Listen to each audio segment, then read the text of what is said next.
G'day and welcome to Devotions. It's my opportunity to talk to you on something that God's been speaking to me about. And so over the next 5 days, just want to share some keys to having a powerful prayer life.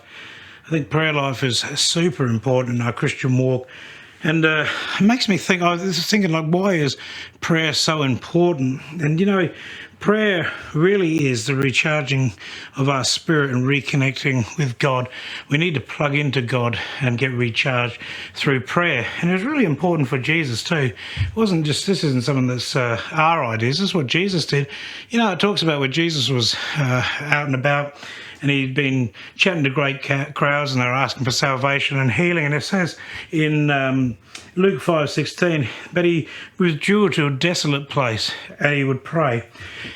If it's good for Jesus, it must be good for us. If we want to recharge, we need to be praying.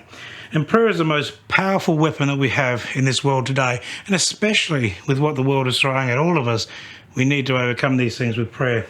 Sometimes we don't know what to pray or where to start or the words to say. So I just want to talk about some keys today to making your prayer life powerful. So the first thing we need to look at is, when should we pray? The Bible, again, in Ephesians 6:18, it says, praying at all times with all prayer and supplication, to that end, keep alert with all perseverance, making supplication for all the saints.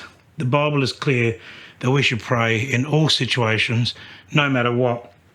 You ever feel like your prayers, though, are bouncing off the roof, or they're just going out into the void and they're not getting answered?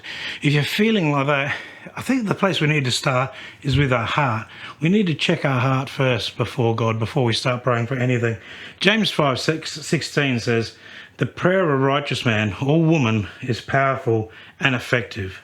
Our hearts need to be right before God, and once they are, I believe it is then our prayers will be powerful. Remember this, it's really easy to pray when things aren't going well, or you're feeling sick, or you're afraid. But we need to be praying when things are going right. In order to have a powerful and effective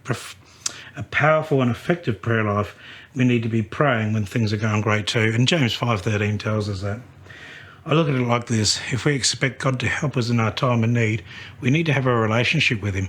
Can you imagine asking someone to help you that you don't know? If you've got a problem in your life and you go and ask a complete stranger, it's very unlikely they're going to help you in your time of need. Now, we need to have that closeness with God. We need to have that. He wants that from us. We need a closeness. And he'll be right there by your side. And if you know someone, if I've ever got an issue, I know that I could go to one of my mates and say, can you give me a hand? And they'll be right there by my side. And that is what God is like. He wants that closeness with us.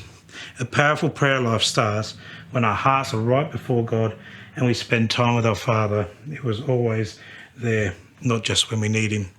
Powerful prayer starts with us having a right heart before the Lord. Let's talk to you tomorrow.